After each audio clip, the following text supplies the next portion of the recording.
Continuing talking about here movements of people during this time period. The Romans, okay, they would place their soldiers up in the north, okay, along the borders with the different barbarian peoples. Like for example, up in England, where Hadrian's Wall was to keep the Picts out, Picts. Uh, up in France, kind of like where the border between France and Germany are today. Now, when these young men would go up there, they would spend years and years, perhaps their entire life up there. But they would, want to have families, so they would marry a local girl, have children, and then those children would have some knowledge of Roman ways. They might be able to speak Latin, for example, because that was daddy's language. Now, so the Romans are not deliberately trying to spread their culture, but they do spread some of their culture that way. But it's not being done deliberately. Now, over in the Eastern Mediterranean, even though that is the Roman Empire, Greek will be the dominant language. So Constantinople, when you have the Eastern Roman Empire, even though they call themselves Roman, they're speaking Greek there. Over in the Western Mediterranean, they're speaking Latin. Now, there's a word up there, heterogeneous. What does it mean? Does anybody know what this word means? What? Good. It means different or like diverse. Okay. So the Roman Empire had many languages, okay, many ethnicities, okay, and also different religions too. Okay. Now the Han China, they do deliberately try to spread their culture. They move entire populations, villages from northern China where they spoke Mandarin into southern China, and it's because they're trying to promote a uniform language. Now there are different languages in China, of course, okay? But there's not as many as there used to be, and Mandarin is much more dominant than it used to be because these past dynasties, these past governments of China actively pushed Mandarin, trying to promote it. And so you see the opposite, the antonym of heterogeneous right here, homogeneous. Homogeneous means all alike or the same, uniform.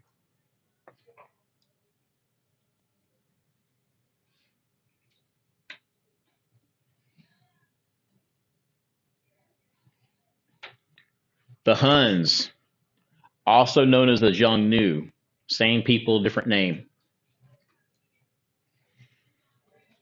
They came out of Central Asia and they attacked China, they attacked India, and they attacked Rome.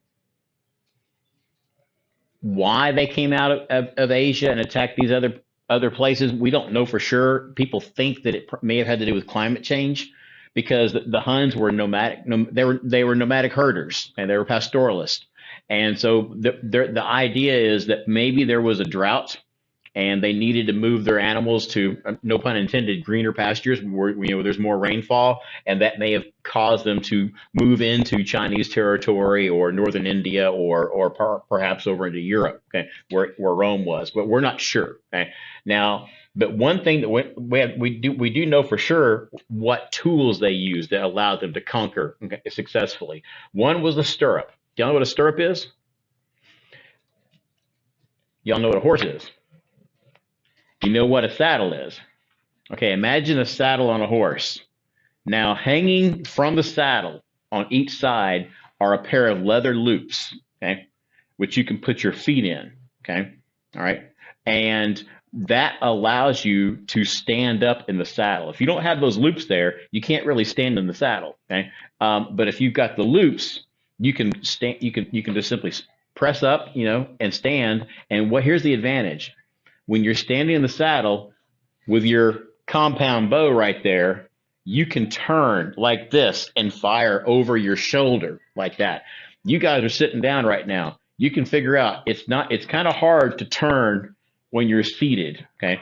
And so by the stirrup allowed these Huns and other Central Asian peoples to be able to be more effective fighters because they could actually be running away from you. If you're chasing them, you're catching arrows in the face if you're chasing them because they're firing back over their shoulder. Now, these compound bows, if you're interested in archery, okay, or ancient weapons, these are a very cool thing to look up because it's not just one single piece of wood. Like the English longbow was one piece of wood and it was taller than I am. Okay, that's why it's called the longbow. Okay, but the compound bow, okay, they're about probably about that long. Okay, and they're made from layers of wood and bone and sinew because these people were herders. They had plenty of access to that kind of stuff, and they also could use the a glue that they could make from the hooves of horses or cattle or whatever, and they could glue these different layers together. And it was extremely springy, had a lot of energy, okay, in there, and it was very hard to pull. If you anybody have ever pull a compound bow in here, it's tough, isn't it? Okay, it's not easy. Okay, uh, so these things were very short. Now the advantage of a compound bow is when you're riding a horse, the small size allows you to turn around with it. Because think about it, if you have a really long bow or a long piece of wood and you're trying to turn around with it, you're hitting your horse. Okay. And he's not going to like that. So a short bow like that allows you to move around. You're not bothering the horse while he's trying to run. Okay. All right.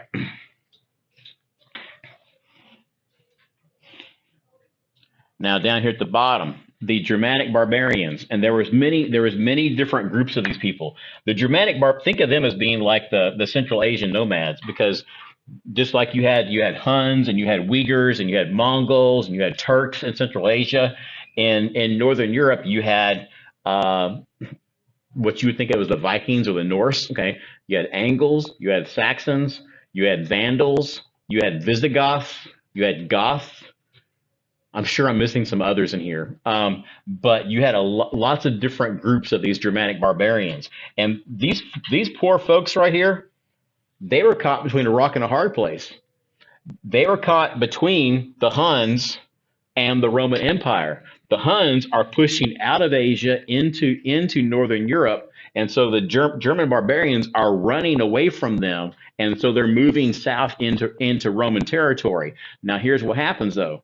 The Romans used to be extremely strong, but as the Germans begin to push into Roman territory because they're being driven by the Huns, they suddenly realize that by the 5th century, the Roman Empire is no longer as strong as it used to be because of diseases and things like that that cause their population to decline. Okay? And so then it becomes they're not just running from the Huns. Now it was like, hey, let's go to Rome and steal their stuff. Let's go loot their stuff and attack them because they're weak now. Okay, here, do y'all remember what technological advantage do the Bantu? I need to change that typo there. Do the Bantu have? Iron technology. Good. Okay. What group's migrating here? Who? The Polynesians. Good. The Polynesians. All right. Now then, here's our last topic here, the Mayans. The Mayan civilization actually crosses time periods here. They got their start there in the late classical period when Rome was at its height. They continue past the fall of Rome into the next time period that we're going to be getting to soon. And most of their civilization was centered in Mexico, Belize, Honduras, and Guatemala. And we're still finding their cities down there, under the rainforest canopy. There's sometimes we find cities that we had no clue have been sitting there for this entire time, buried under vines and trees and things like that. Do y'all know what LIDAR is? Yeah. LIDAR is. Yeah, they can fly over the forest canopy and they can look down through it with laser beams, and that's how they find some of these ruins. I need to ask you something here. Geography students, do y'all recognize this? Do y'all know what it is? It's terraced what?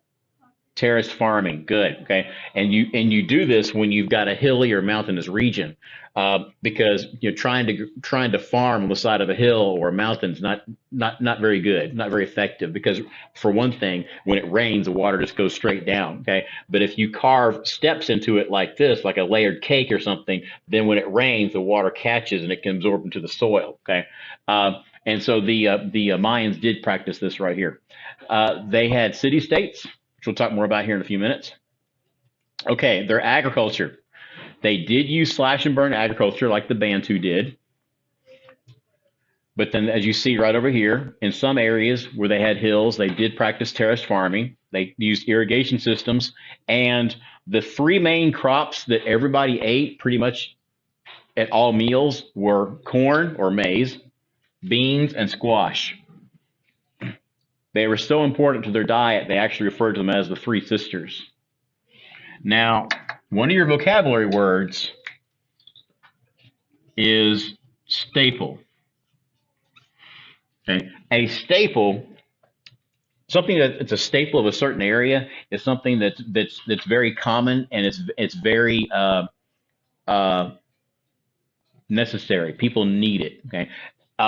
And so these are three staple crops. If you want an example, okay, corn, beans, and squash are staple crops, meaning that you found them all over the place, and they were vital to people's diets. You can also have staple products, like something that's made in the area. Like for example, India makes cotton textiles. That would be a staple product of that area. Okay. Stone tools, telling you right away they did not have metallurgy. They didn't use bronze or copper or iron.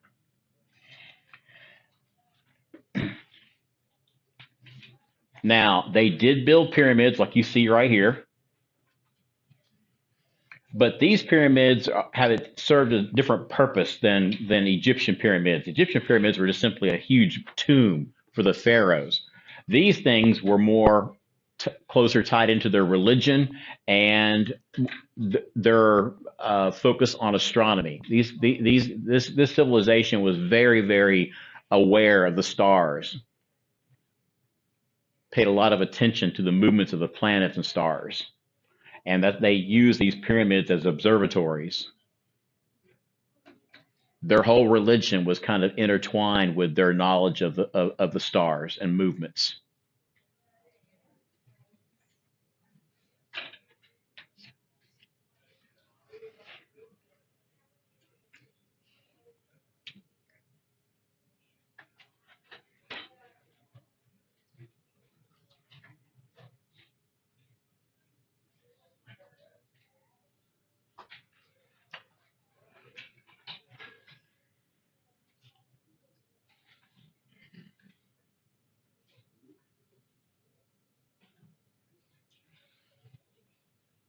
Yes, sir. A, okay, that's a definition. You should really look it up. Okay, all right, definitely look it up. But a staple is something that is a crop or a product that's common to an area and people rely upon it. Okay, it's like it's without it, their lives would be a lot worse. Okay, so for example, rice in East and Southeast Asia would be a staple crop. Okay, wheat in the Great Plains area of the United States is a staple crop. Okay, it's something that's grown commonly and people rely upon it. Okay, but definitely look it up though. Okay, all right. Okay, the Mayan government. Okay, so they had kings. There was no single Mayan emperor.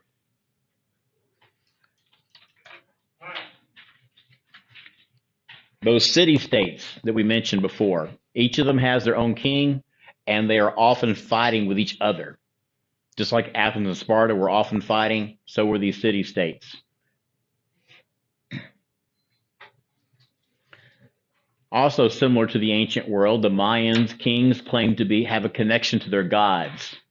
Makes it much easier to rule when the people believe that, your father was a god, or the gods are listening to you when you speak.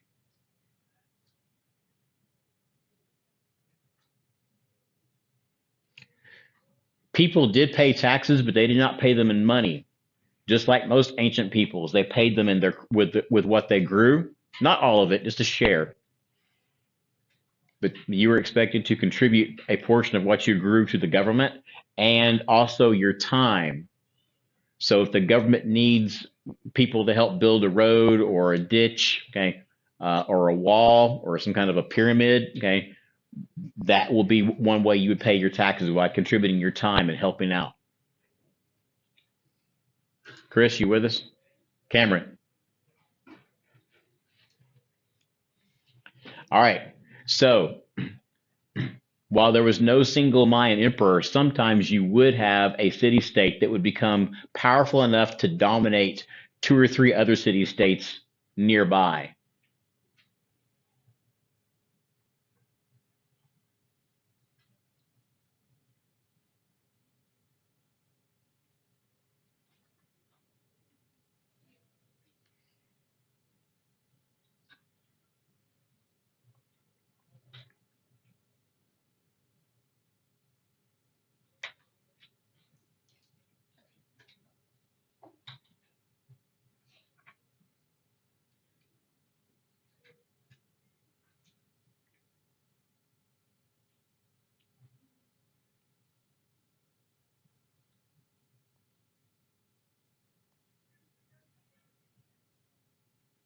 Okay, last slide, and we're going to be done. We're going to talk about some cultural stuff here, starting with their religion. They were polytheistic, not monotheistic. They had many gods, but three of them had to do with the sun, rain, and corn, because again, corn was so important to their diet. They believed there was an entire god was behind it. While they did have kings, their priests had a tremendous amount of power. They did practice human sacrifice, not to the extent that the Aztecs did, but they did practice human sacrifice.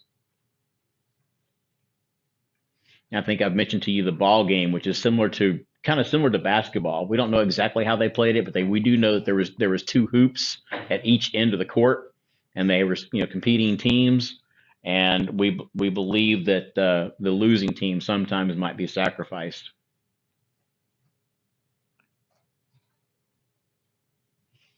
Now the Mayans are known for their calendars.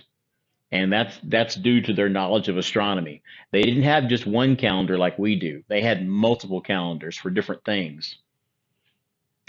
And they were extremely accurate. Have y'all heard of the whole 2012 Mayan end of the world thing? Probably people don't talk about it much anymore because obviously the world didn't end. But go ahead and keep writing your notes down. We got one last little thing left. But the one of the Mayan calendars did not go past December of 2012. And so some people took that to mean, oh, well, the Mayans knew that the world would end, okay, at that point in time. And they had all kinds of YouTube channels and TV shows dedicated to the end of the world is coming, well, then, the world didn't end, okay? And the Mayans just simply saw no reason to continue this calendar past 2012 because they were, they made this calendar, 600 years ago, 700 years ago. They just didn't need to keep on going, okay?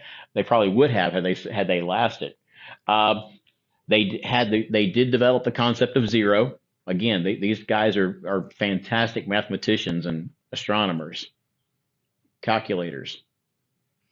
And finally, of all the Native American tribes that we're aware of, the Mayans had the most sophisticated writing system. The Aztecs did have some writing, but it wasn't nearly as advanced as the Mayans.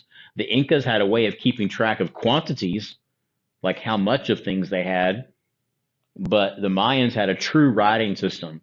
Unfortunately, the Spanish destroyed most of their books. They're not really called books, they're called codexes, but still, that's same purpose. When the Spanish came in, they saw these writings and they realized that the Mayans were writing about their religion. They're polytheistic, okay? The Spanish, okay, are monotheistic, okay, and there's nothing about Jesus in the Mayan religion. And so the Spanish saw this religion as being, satanic. And so they burned all of the Mayan books they could find. Only 2 or 3 survived. It's a pity. There's no telling how much knowledge was lost. It'd be really cool to be able to read what they wrote about. Okay, that's it, guys. We are finished right there. Now, those of you who are staying, you should be working on your vocabulary, okay?